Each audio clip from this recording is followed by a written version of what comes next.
आणि माझे नेते म्हणून एकनाथ शिंदेच मुख्यमंत्री व्हावेत असं मला वाटतंय असं खासदार नरेश म्हस्के म्हणालेत। तर मुख्यमंत्री पदावरून एकनाथ शिंदे नाराज होणार नाहीत असं सुद्धा नरेश म्हस्के म्हणालेले आहेत। त्यांच्याशी बातचीत केली आमचे प्रतिनिधी शिवाजी काळे यांनी। पाहू। गड जिंकलाय, मात्र गडाचा मठाधिपती कोण होणार, मुख्यमंत्री कोण होणार हे आडलंय। तुमचं काय मत आहे, मुख्यमंत्री कोण व्हावा? लवकरच मुख्यमंत्री जाहीर होईल।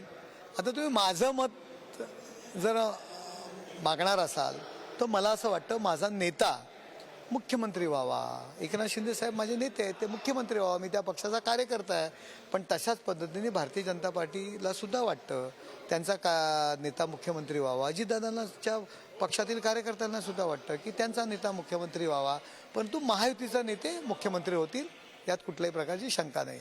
त्या व्यतिरिक्त कोण होणार नाही। एक आहे की कालपासून चर्चा आहे की मुख्यमंत्री नाराज आहेत, वेगवेगळ्या चर्चा आहेत, ह्या चर्चाच आहेत, मात्र याच्यामध्ये तथ्य काय आहे हे अद्यापपर्यंत कोणी बोललेलं नाही। हे बघा, एकनाथ शिंदे साहेब यांची वाटचाल ही संघर्षातून झालेली आहे। एक साधारण कार्यकर्ता, सर्वसामान्य शाखा प्रमुख ते मुख्यमंत्री अशी त्यांनी कारकीर्द त्यांची झालेली आहे। त्यामुळे अशा काही गोष्टींमुळे एकनाथ शिंदे साहेब नाराज होतील हे काही कथोकल्पित बातम्या ज्या काही पसरत आहेत तसा काही प्रकार नाही आहे। एकनाथ शिंदे साहेब काही नाराज नाही आहेत, त्यांनी काम करायला सुरुवात ऑलरेडी ज्या दिवशी रिझल्ट लागले त्या दिवशीपासून, त्याच्या आधीपासून रात्रंदिवस ते काम करत आहेत।